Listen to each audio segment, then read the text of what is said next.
अझ हामी एउटा प्रश्न लिन गइरहेका छौं। प्रश्न छ, हाम्रो देश एक दशकसम्म हिंसाको एउटा अकल्पनीय छायामा पर्यो र हजारौंको ज्यान गयो। हामी सबैको हृदयमा यो घाउ अझै पनि ताजै छ। आज समग्र विश्व नै गृहयुद्ध, अशान्ति र आतंकबाट ग्रसित छ। भगवान कृष्णले अर्जुनलाई युद्ध गर भनेर दिएको सन्देश अनुसार के युद्ध जायज छ र के युद्धका पात्रहरूलाई हत्या एवं हिंसाको पाप लाग्दैन? के समाजको भलाइका लागि मैले युद्ध गरेको हो भन्नुले पापबाट उन्मुक्ति दिलाउँछ?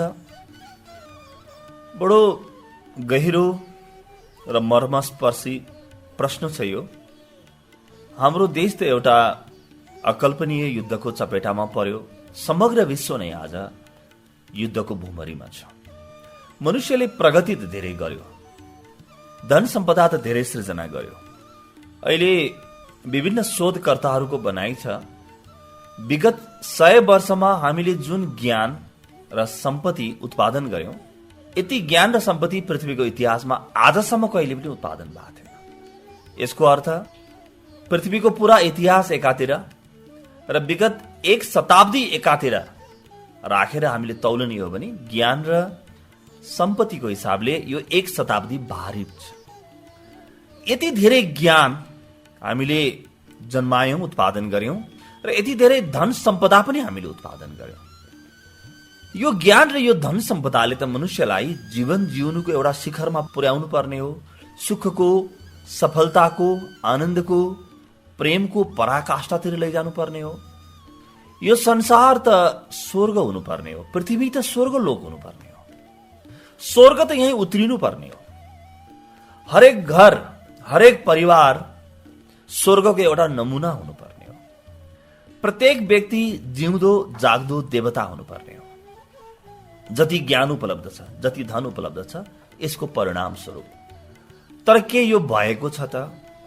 प्रश्नकर्ताले बडो स्पष्टका साथ आफ्नो व्यथा राख्नु भएको छ कि हाम्रो देश त एउटा अकल्पनीय छायामा पर्यो। समग्र विश्व नै छ। अहिले विश्वको कुन चाहिँ देश छ जहाँ सुरक्षाको भाव हुन्छ? कहाँ छ जहाँ व्यक्ति निश्चिन्त सुत्न सक्छ? कहाँ वैमनस्य छैन? कहाँ कलह छैन? कहाँ अशान्ति छैन? कहाँ तनाव छैन? कहाँ डर, भय छैन? कुन कुनामा छ यस्तो जहाँ डर छैन, भय छैन?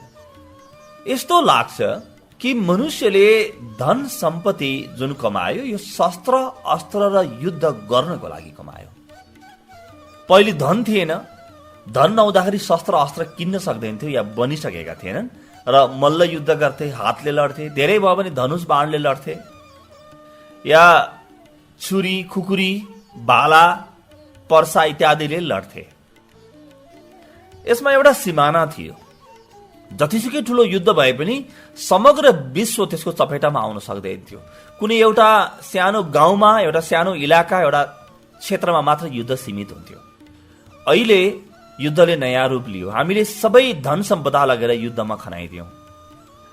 विश्वका देशहरूको जति पनि बजेट छ, यो बजेटको 40% भन्दा बढी भाग शस्त्र, अस्त्र, प्रहरी र सुरक्षामा खर्च हुन्छ। भनेपछि हामीले विकासको लागि कति खर्च गरेछौं? अझै पनि आधा भूभाग पृथ्वीको बिहान खाएपछि बेलुकी के खाने भन्ने प्रश्नका साथ दिन बिताउनु पर्छ भने यो अस्वाभाविक होइन। हामीले आफ्नो भयभरको सम्पत्ति शस्त्र अस्त्रमा खर्च गर्छौं, सुरक्षाको लागि खर्च गर्छौं, एकअर्कालाई मार्न वा मर्न खर्च गर्छौं भने विकासको लागि रहन्छ कहाँ? सम्पत्ति बच्छ कहाँ? मनुष्यले ज्ञान त धेरै पायो, तर विवेक जन्मिएन। मनुष्यले सुखका साधनहरू त किन्यो, तर हृदयमा प्रेम कहिल्यै पलाउन सकेन। प्रेममा अझ संकुचित हुँदै गयो। व्यक्ति ठिक व्यक्तिवादी भएको छ। अब अहिले हालसालै मात्र हेरौं न, हाम्रै देशको त्यही माथि छिमेकी जिल्ला सिन्धुपाल्चोकमा जुन एउटा बाढी पहिरोको कारणले भयावह अवस्था भयो, हामी मध्ये कतिले दिल खोलेर सहयोग गर्नको लागि अगाडि निस्क्यौं। पत्रपत्रिका पढेर, सुनेर, एकअर्काका कुरा सुनेर कठै विचारा त भन्यो होला, तर के हाम्रो दिल खुल्यो, हृदय खुल्यो? कठै विचाराले मनुष्यको समस्या समाधान हुँदैन। कठै विचारा भन्नु म केही गर्दिन भन्नु हो। केही नगर्नुको जुन अपराध बोध हुन्छ, छेउकै मेरा आफ्ना दाजुभाइ दिदीबहिनी खान नपाइकन जुन पीडा छ, त्यो पीडामा बाँचिरहेका छन्, मैले केही गर्न सकिनँ भन्ने जुन अपराध बोध हुन्छ, त्यो टेलिभिजनको समाचार सुनेर कठै विचारा भन्दाखेरि म पनि धेरै ठुलो धर्मात्मा भएँ कि भन्ने भ्रम जन्मिन्छ। कठै विचारा अहंकार हो, सेवा होइन, दान होइन। कठै विचारा जीवनको विकास होइन, जीवनलाई जहाँ छ अहिले त्यही राखिराख्ने एउटा अनौठो उपाय हो। राम्रो लुगा लगाउने, राम्रो खाने, मिठो खाने, आफ्ना कुरा गर्ने, चाडबाड आएको छ, चाडबाडलाई विभिन्न प्रकारले मनाउने, हामी गर्दा गर्दै हाम्रो दाजुभाइ दिदीबहिनीहरूको अनाहकमा ज्यान कसरी गइरहेको छ, यतातिर हाम्रो कतै पनि ध्यान छैन। के हामी आजको यो विशाल ज्ञानका उपज होइनौँ? के हामीले पढेका छैनौँ, लेखेका छैनौँ? के हाम्रो बुद्धि छैन? छन त हामीसँग धेरै बुद्धि छ, धेरै बढी बुद्धि छ। जति कुरो हामीलाई थाहा छ, सम्भवतः भगवान कृष्णलाई, भगवान बुद्धलाई पनि थाहा थिएन होला। यति ईसा मसीह पनि हाम्रो अगाडि फेल हुन्छन् होला, जाँच दिने हो हामीले भने। तर के हाम्रो हृदय जागृत भएको छ? पटक्कै छैन। कारण के हो? भगवान कृष्णको दृष्टिमा, श्रीमद् भगवत गीताको दृष्टिमा मूल कारण हो व्यक्तिहरू आफ्नो स्वधर्ममा नहुनु, आफ्नो पथमा नहुनु। आफ्नो पथ नचिन्नु र आफ्नो पथमा नलाग्नुले व्यक्तिलाई अन्धो बनाउँछ, दिग्भ्रमित बनाउँछ र अरूको शोषण, अरूको हत्या, अरूको हिंसा मात्रै अन्तिम उपाय हो भन्ने खाले असाध्यै नकारात्मक र दुष्ट प्रवृत्तिका विचारहरू हामीलाई आउन थाल्छन्। हामी आफूमा मात्रै केन्द्रित हुन्छौँ, आत्मकेन्द्रित हुन्छौँ, अरूको बारेमा हामीलाई चिन्तन हुँदैन। भगवान कृष्णले अर्जुनलाई युद्ध गर भनेर दिएको सन्देश अनुसार के युद्ध जायज छ र के युद्धका पात्रहरूलाई हत्या एवं हिंसाको पाप लाग्दैन? 100% लाग्छ।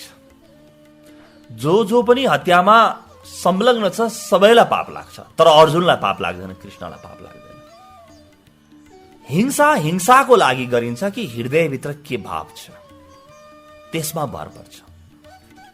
यदि व्यक्ति हृदयबाट पूर्ण रूपमा अहंकार शून्य भयो र युद्धमा उत्रियो भने पनि पाप लाग्दैन उसलाई, किनभने पाप या पुण्य गएर बस्ने ठाउँ मेरो अहंकार हो, हृदयभित्रको इगो हो। म संसारभन्दा अलग आफ्नो केही इच्छा आकांक्षा साँचेर बसेको छु, म यस्तो गर्छु भनेर आफ्ना निजी आकांक्षाहरूको पोको बनाएर म बसेको छु भने त्यो पोकोमा मेरो अहंकार लुकेर बसेको हुन्छ र मैले गर्ने पाप मात्र होइन, पुण्यले समेत मेरो जीवनलाई असर गर्छ।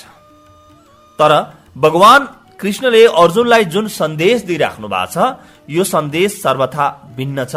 भगवान कृष्णको सन्देश के हो? हृदयमा कतै पनि कामना नहोस्, मैले यो हासिल गर्छु भन्ने निजी कुनै भाव नहोस्, यो अहंकार शून्यता, यो निजी लाभ, निजी लोभबाट मुक्त मनस्थितिले जे गरे पनि पुण्य हुन्छ। पुण्यको आधारशिला के हो? व्यक्ति भित्रबाट निरअहंकारी भयो, निर्विचार भयो, शून्य भयो भने पुण्यको आधारशिला जन्मियो। पुण्यको आधारशिला जन्मिएपछि अब यो व्यक्ति परमात्माको इशारामा नाच्न थाल्छ र यो ब्रह्माण्डको जुन विशाल बुद्धिमत्ता छ, इन्टेलिजेन्स छ, त्यो इन्टेलिजेन्स आफैले जे कर्म गराउने हो त्यही गराउँछ। अब व्यक्ति आफ्नो हातमा रहँदैन। अहिले त जुन जसले पनि हिंसा गरेका छन्, हत्या गरेका छन्, जतिसुकै ठुलो राजनीतिक दल होस्, राजनीतिक दलको नेता होस्, आज धेरै ठुलो दर्जा होला, धेरै ठुलो मान पदवी होला, धेरैजनाले मान्छन् होला, धेरै शक्ति छ हातमा, त्यस कारणले मैले जे गरेको छु जायज गरेको छु भन्ने लागिरहेको होला। तर खबरदार, यस्तो कहिले पनि हुँदैन। कर्मको सिद्धान्त अटुट सिद्धान्त हो, कर्मको नियम यो प्रकृतिको नियम हो। मैले जे गरेँ त्यसको फल मैले पाउँछु। के समाजको भलाइका लागि मैले युद्ध गरेको हो भन्नुले पापबाट उन्मुक्ति दिलाउँछ? यदि म निरअहंकारी भएर भित्रको आन्तरिक प्रेमको भावले युद्ध गरेको हो भने यो समाजको भलाइको लागि मैले गरेको भन्ने सोचले मलाई यी विभिन्न समस्याहरूबाट उन्मुक्ति दिलाउँछ। नत्र भने जम्मै कुरा मेरो खातामा गएर बस्ने हो र यसको फल मैले भोग्नु पर्छ। अकाट्य छ, कर्मको नियम अकाट्य नियम हो, कर्मको सिद्धान्त अकाट्य सिद्धान्त हो, यसबाट कोही पनि बच्न पाउँदैन। अब हेर्नु के पर्छ, मैले बाहिर कर्म के गरेँ त्यो महत्त्वपूर्ण छैन, मेरो भित्र नियत के हो, त्यो कर्म गर्दाखेरि मैले के को लागि गरेँ, त्यो कर्म म भित्र के उद्देश्य छ, मेरो आन्तरिक सोच के हो, मेरो हृदयको भाव कस्तो छ, प्रेमबाट प्रेरित भएर मैले कर्म गरेको छु, दयाबाट करुणाबाट प्रेरित भएर गरेको छु कि मैले निजी लाभ हानिबाट कुनै राजनीतिक पद पाउनको लागि मैले त्यो हत्या हिंसा गरेको छु, मैले के को लागि गरेको छु, यसमा निर्भर पर्छ। हामी सबैले आफूलाई हेर्नुपर्ने जरुरी छ। र जो यो विशाल हत्या हिंसा गराउने भएका छन्, केवल त्यो व्यक्ति मात्र होइन जसले अरूको हत्या गर्यो, त्यो हत्या गर्नको लागि जसले योजना बनाउँदैछ त्यहाँसम्म कर्मको सिद्धान्तले समात्छ। कर्मको सिद्धान्तले कसैलाई पनि छोड्दैन। र जो हत्या हिंसामा सामेल छन् ती सबैले आफ्नो हिसाब चुक्ता गर्नुपर्छ र हिसाब बिस्तारै आउँछ। हिसाब यदि चुक्ता गर्नु नपर्ने हो भने त जे गरे पनि हुन्थ्यो। तर यो विशाल ब्रह्माण्ड एउटा नियमले चल्छ। सूर्य आफ्नो नियमले उदाउँछन्, हामीले चाहे अनुसारले कहिले पनि सूर्य उदाउँदैनन्। अँध्यारो आफ्नो नियमले आउँछ, ऋतुहरू आफ्ना नियमले आउँछन्। जन्म मृत्युको जुन प्रक्रिया छ यो एउटा नियमबाट चल्छ। यही कर्मको नियम हो, कर्मको सिद्धान्त हो।